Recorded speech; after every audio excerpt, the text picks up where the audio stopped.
Hey guys, Incantation here. In today's video we're going to look at the differences between the Havoc and the Viper. And we're going to look at the differences in two main areas. One in the size, and the other in a less known and less understood area, and that's how they take damage.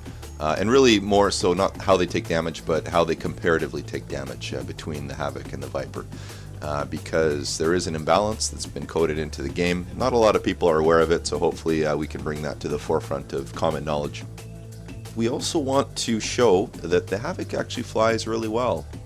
It's really important with the Havoc to fly it like a Havoc and fly the Havoc on its own terms. You know, the chopper's coded into the game. A lot of people don't like it because they're always comparing it to the Viper, but really it's its own chopper. You can't expect it to fly like the Viper any more than you can expect the Viper to fly like the Havoc.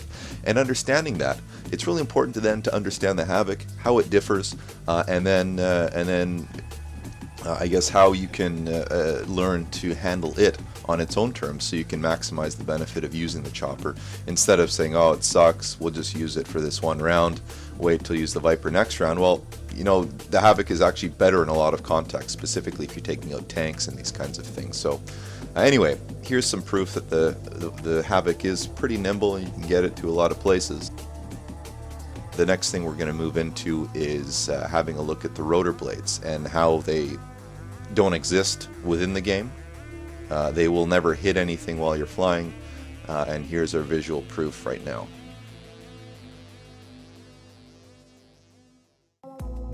So you can see the entire top rotor assembly doesn't matter. It's stuck inside some structure now, and why this is really important is because it shows us exactly where the top of the Havoc is, and that's on top of the Havoc, not on top of the rotors. So we'll do the same for the Viper here.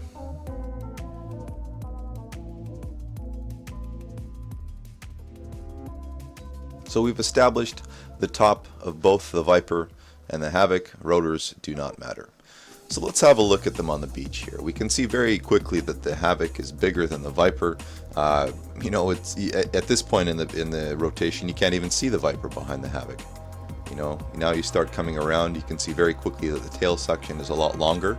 You can see that it's taller. You can also see that there's that wheel on the back where the Viper doesn't have it. This is all going to make a difference. Now we're moving to the side of the Viper. You're going to see the Havoc is a lot bigger behind. Not that much bigger, but it still looks quite a lot bigger. Okay, so let's get rid of all the background interference.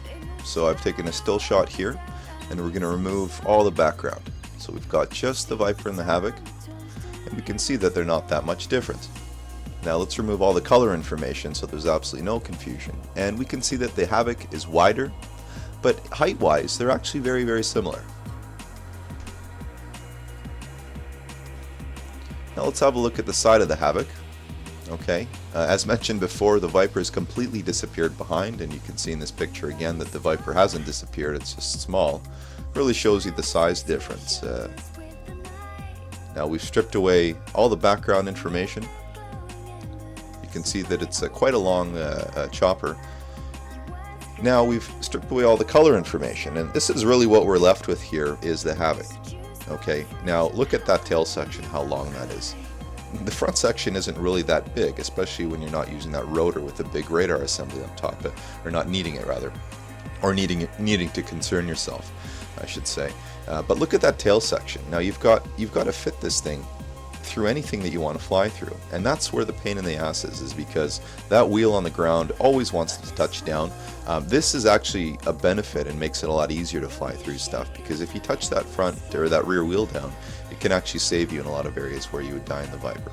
I've noticed, just as an aside, that while I was staring at this picture, the Havoc kind of started looking like Mr. Burns to me, so I took a picture of Mr. Burns and extended it, took all the color out, added a tail. Kind of looks like Mr. Burns. Excellent. Okay, so let's look at the Viper. Now again, you can see that Havoc towering behind it.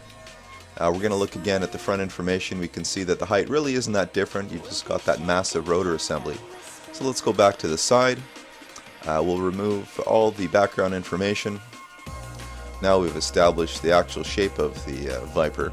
Let's remove all the color, and this is what we're left with. Okay, look how small that tail section is. this really teaches you and shows you that all you need to consider is getting the bulk of that body through whatever object you're trying to get it through. Once you've got it through, you've got the tail section to consider, but you can now pitch up and bring that tail section down and really give yourself a lot of room to play. Okay, so we've established that the size between the two isn't really that different. Okay, with respect to height, the width is greater on the Havoc, and of course when we're looking at the length of the two, you can see that the Havoc has got a much higher tail end versus the Viper. Okay, the next video is going to show the relative damage that the choppers take from one another. Okay, so you can see that we've got the Viper firing on the Havoc, and you can see that it's chipping away maybe 1 to 2 to maybe 3 points of damage, just depending. Okay, so next we'll do the Havoc firing on the Viper, and you can see that the damage is a lot greater. It takes 15 cannon shells to destroy a Viper completely from the Havoc, whereas it takes about 45 cannon shells from the Viper to destroy the Havoc.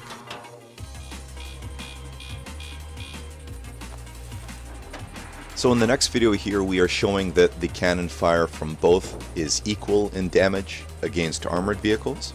And then in the final clips, we're going to be looking at the damage from other vehicles, specifically an AA, and then a Jeep firing at both choppers, so we can establish that the damage to all other vehicles is the same and from all other vehicles is the same, and that the only difference is the cannon fire between the two choppers. What this means is that if you're in a dogfight scenario, you will have an advantage if you're in the Havoc. Of course, you have a disadvantage because the size is bigger of the chopper, but 45 bullets to destruction versus 15 bullets for full destruction, that's a big difference. This is also why in level BF's below radar competition, cannon fire has been eliminated because of its advantage. It basically would mean that everybody would charge with the Havoc, and that nobody would charge with the Viper, and create a bit of an unbalanced scenario. Now this damage scenario has been created to offset the sizes of the choppers, but I think they went a little bit too far. I think maybe 30 cannon hits, or maybe 35 would be fair given the relative sizes, because you also have to consider that the Havoc you can also shoot with rockets very easily compared to the Viper. It's a lot easier to hit. Okay, here's 2 final clips, and then that concludes the video. So please like, subscribe, and comment. And if you have any questions or would like to see anything in future videos, do let me know. Thanks for watching.